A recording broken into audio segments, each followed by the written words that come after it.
By the time I saw my wife step out of the community center with that boy, I had decided what the story was. It was raining hard enough to turn every streetlight into a yellow smear across my windshield. I sat low in the driver's seat with the wipers dragging back and forth, like they were trying to erase what I had followed her there to find. Gas station coffee sat cold in the cup holder. My phone was face down on the passenger seat because I was tired of looking at the blurry picture I had taken of her car. Then the side door opened. Marmara came out first, pulling her coat tight around her. A young man followed her, maybe 17, maybe 18, too thin for the weather, with his hood bunched around his neck. She handed him a paper bag. He said something I couldn't hear. She reached up and fixed the collar of his jacket, then held him for a long time. My stomach dropped before my mind was ready. I thought, there it is. Then he turned toward the parking lot light. For 1 second, his face cleared through rain, and whatever anger I had been holding cracked open into something colder. He looked like my father. Not a little. Not the vague way people say two strangers have the same eyes. He looked like the man in my mother's hallway photo, 20 years younger and exhausted. That was when I stopped breathing before that night. I would have told anyone my marriage was ordinary in the best possible way. I fixed elevators for a living. Most days I came home with machine oil under my nails and the smell of metal dust in my jacket. Mara worked at the public library downtown, patient with angry parents, lonely old men, and kids who stayed until closing because home was worse. We lived outside Dayton with a dog named Murphy, old enough to make every movement a negotiation. Our marriage was not cinematic. Friday nights were frozen pizza, usually burned. Sundays were Mara watering porch plants while I repaired something simple and somehow created 2 new problems. She left yellow sticky notes on the coffee maker. Don't forget lunch. Call your mom. You used the last filter, criminal. I had always believed life was mostly made of little things. Someone buying the toothpaste you like. Someone knowing when to sit beside you while the furnace clicks. My father died when I was 19. He had been a truck mechanic, a big-handed man who showed love by checking your tires and pretending not to worry. After he died, my mother preserved him like a candle behind glass. Watch in a dish, work boots by the basement door, photo in the hallway beside a blue pickup. Mara understood that grief had odd corners. That was part of why I trusted her. The first odd thing was Thursday nights. At first, there was nothing suspicious about it. Mara said the library had started a teen reading program, and they needed staff to stay late. That sounded exactly like her. She had always cared about kids who came to the library because home was loud, cold, or empty. So when she started coming home later on Thursdays, I accepted it. Long night? I'd ask. Yeah, she'd say, dropping her bag by the door and kissing my cheek. Teenagers have opinions about everything. But after a few weeks, the details stopped lining up. She said she had been at the library, but her coat smelled like rain, cigarette smoke from a sidewalk, and fast food fries. One Thursday, I found a large men's hoodie in the washing machine. Gray, cheap, too big for her and too small for me. What's this? I asked. She looked at it a half second too long. Donation bin at work, she said. Some of the kids need warm clothes. I brought a few things home to wash. Her phone started living face down. A text would light the screen, and she would turn it over before I could see the name. When I asked about the reading program, she gave me summaries so thin they disappeared in my hands. It was good. What did you do? Just help them with some stuff. What kind of stuff? Evan. She smiled, but her eyes were tired. It's library stuff. You'd be bored. One night, she came home with a blue ink stamp on the inside of her wrist. I noticed it while she was rinsing a mug at the sink. What's that? She rubbed at it quickly. Some kid got hold of a stamp pad. At the library? Where else? Suspicion is a quiet thing at first. It doesn't kick the door open.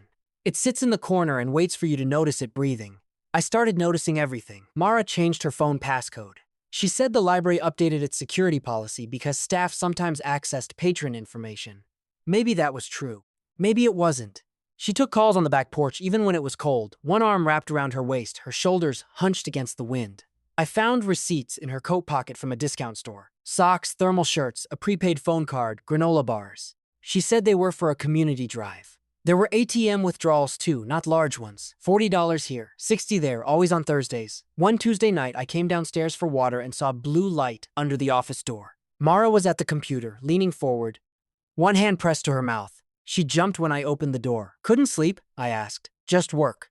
On the screen, before she minimized the window, I saw words that didn't belong to a reading program. Youth shelter. Legal aid for minors birth certificate request Ohio. I remember the glass of water sweating in my hand. Is something going on? I asked. She shut the laptop gently. There are things at work I can't talk about. That sentence stayed with me for days. The night that truly changed me, I heard her on the porch. I was coming down the hall, and Murphy lifted his head but didn't bark. Mara's voice was low outside the sliding glass door. No. she said. He can't know yet. Not like this. I stopped with my hand against the wall. She listened for a while. I know, she said, and her voice broke a little. But if he finds out the wrong way, it'll destroy him. He can't know died him. For 2 days, I walked around inside my own life like a guest. I fixed elevator doors and watched numbers rise on digital panels while my mind stayed stuck on my wife's voice outside in the cold. I could have asked her then. I should have. Instead, I became the kind of man who investigates his own wife. It started small, or at least I told myself it did. I checked the mileage on her car before she left Thursday and again when she came back. Too many miles for the library and back. I looked through the trash for receipts after she went to bed. I opened our insurances app because it logged trips. Her car had been parking near a community center on the east side, not downtown. The next Thursday, I drove past the library at 7:30. Her car wasn't there. I parked 2 blocks away and called the main desk from a number they wouldn't recognize. A young-sounding clerk answered. I said my nephew was interested in the teen reading program and asked what time it ended. "Oh, that program wrapped last month," she said. "We may bring it back in the summer." I thanked her and hung up. Confirmation didn't feel satisfying. It felt like falling through a floor I already suspected was rotten. When Mara left the next Thursday, I waited 10 minutes and followed.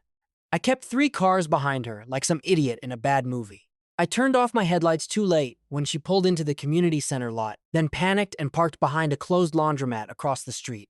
The building looked tired, brick dark from rain. One flickering light above the side entrance. Mara got out carrying a canvas bag. She didn't look around. She trusted me so much she didn't even think to check whether I was following. An hour later, she came out with him, the boy. I took a picture, though my hand shook so badly it blurred. He stood close to her. She touched his sleeve. He looked down at the pavement while she spoke. Then she hugged him, and he didn't pull away. That night, I pretended to be asleep when she came to bed. She paused in the doorway, maybe looking at me, maybe not. I kept my breathing slow until the mattress dipped beside me. She smelled like rain and fries. The next day, I did the worst thing I had done in my marriage up to that point. I went into Mara's office while she was at work. I told myself I was only looking for something that would make me stop looking. The desk drawer stuck when I pulled it, catching on some loose screw I had promised to fix months earlier. Inside were pens, library badges, sticky notes, envelopes. One envelope was cream-colored, soft at the edges, tucked beneath a folder marked Community Resources. I opened it. There was a photograph of the boy standing in front of a vending machine, not smiling, hands shoved into his hoodie pocket. There was a copy of a birth certificate.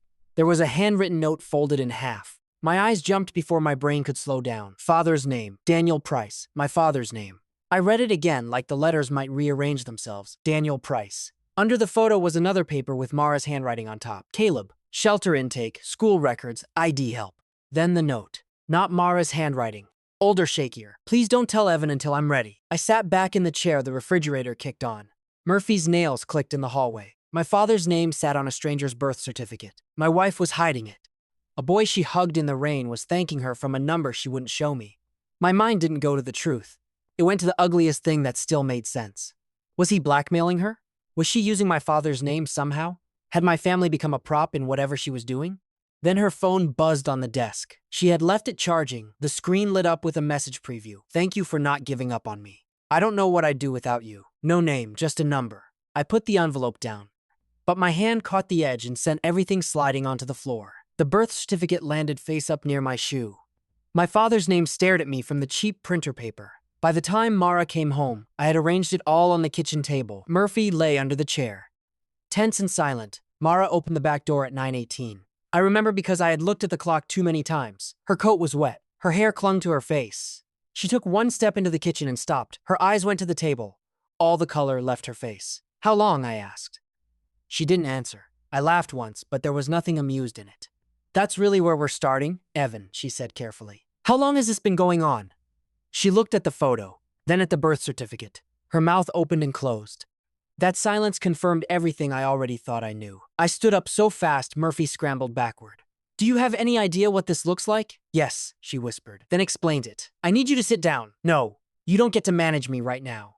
Her eyes filled. It isn't what you think. That's what people say when it is exactly what you think. She flinched, and some part of me noticed and should have stopped. I didn't. I asked who he was. I asked why she was meeting him. I asked why my father's name was on that paper. Every question came out sharper than the last, not because I wanted answers anymore, but because I wanted my pain to land somewhere. Mara pressed both hands to the back of a chair. Caleb is not what? Not your problem? Not some kid you're sneaking around to see? Not the person texting you that he doesn't know what he'd do without you. He's 17. Then why are you lying to me about him? She closed her eyes. I saw that as guilt. I didn't see fear. I didn't see grief. I didn't see a woman trapped between two promises. I saw only the version of her my suspicion had built. Tell me right now, I said. Who is he? A tear slipped down her cheek. I promised your mother I'd give her time. That should have stopped me. Instead, it made me colder. My mother, I said. You dragged my mother into this? She came to me because she didn't know what to do. About your secret, about your father's. The room went very still, but I was too far gone to hear the sentence the way it was meant. I grabbed my keys from the table so hard the metal bit into my palm. Don't, she said. Please. Evan, just let me explain this right. You had weeks to explain. I know. No, I said, backing away. You had a marriage to explain it in. I left while she was still standing in her wet coat in the kitchen, one hand covering her mouth. I drove without knowing where I was going. For a while, I parked near a closed baseball field and watched rain collect on the windshield. My phone rang 6 times. Mara, then my mother, then Mara again. I didn't answer. I drove without knowing where I was going. At dawn, my mother called again. This time I picked up. Evan, she said. Her voice sounded older than it had the day before. What did Dad do? I asked. She cried then, not loud. Just one broken breath that told me more than any denial would have. Come over, she said. Please. My mother's house smelled like old coffee and lemon furniture polish. Walking in that morning felt like entering my childhood after somebody had moved the walls. My father's photo was still in the hallway. Mom sat at the kitchen table with an old tin box from the sewing cabinet. When I was a kid, it had held buttons and needles. Now it held torpors tied with a rubber band. I didn't sit at first. Tell me, I said. She touched the lid of the box. Your father had a relationship before he died. Before he died or before you married him? She looked down. My chest tightened. It was short, she said. That's what he told me. He said it was over. He said he made a mistake. He told you? 2 weeks before he died. The words came out slow, like she had stored them in a place without air. She was pregnant. Her name was Lila. He said he didn't know what to do. He was ashamed. He loved us, Evan. I know that doesn't make it better. I leaned against the counter because the room had started to feel unsteady. After the funeral, she contacted me, Mom said. She needed help. I sent money for a while. Then she moved. I didn't hear anything for years. And Caleb? Leela died last year. Some papers. Your father's name. Your father's name. He started looking. I finally sat down. The chair was the same one I had done homework in when I was 14. Now I sat there while she pushed the first photograph toward me. My father, younger, standing beside a woman I didn't know near a truck stop sign. Another picture. A baby I had never met. A hospital bracelet. A letter in my father's handwriting, full of words men write when they are sorry but not brave enough yet. I couldn't read all of it. How did Mara get involved? I asked. Caleb came to the library. He was trying to find public records. Mara saw the name. She recognized your father. She called me before she told you. She should have told me. Yes, Mom said. You should have told me. Yes. The simplicity of that answer made me angrier. Mom stared at the table. I begged her for time. I told her I needed to be the one. Then Caleb needed help. He didn't have stable housing. He needed documents for school, for work, for everything. Mara wouldn't abandon him just because I was a coward. She bought him clothes. I said yes. The cash? Bus fare sometimes. Food sometimes. The community center? A support group. They help teenagers who've lost parents or don't have family support. I covered my face with both hands. Mom reached across the table, then stopped before touching my arm. She wanted to tell you, more than once. I kept asking her not to. I was afraid you'd hate him. I was afraid you'd hate your father. I was afraid you'd hate me. I looked at my father's picture in the hallway. For years, I had thought grief meant missing someone. I had not known it could also mean losing the version of them you were allowed to keep. I don't know what I feel, I said. I know. No, I said, standing. You don't. She folded in as on herself, but I didn't have anything gentle to give her yet. When I got home, Mara was on the couch with a folded overnight bag beside her. That hurt more than I expected. She had packed carefully, socks rolled, sweater folded, toothbrush in a plastic bag. Even in heartbreak, Mara made order out of small things. Murphy was on the floor with his chin on her foot, looking from her to me like he had decided one of us needed supervision. Mara stood when I came in. I can go to my sister's, she said. Her voice was hoarse. Just for a few days, or longer if you need. I closed the door behind me. The house smelled like old tea and damp wool. A yellow sticky note was still on the fridge from 2 days earlier. Buy dog food. Love you. I went to my mom's, I said. Mara nodded once, neither of us moved. I put my keys on the coffee table. The sound was small and dry. I was wrong, I said. She closed her eyes. I was wrong to follow you. I was wrong to go through your desk. I was wrong to take every piece of what I found and turn it into the worst possible story before I let you speak. My throat tightened, but I forced myself to keep going. And I was wrong in the kitchen.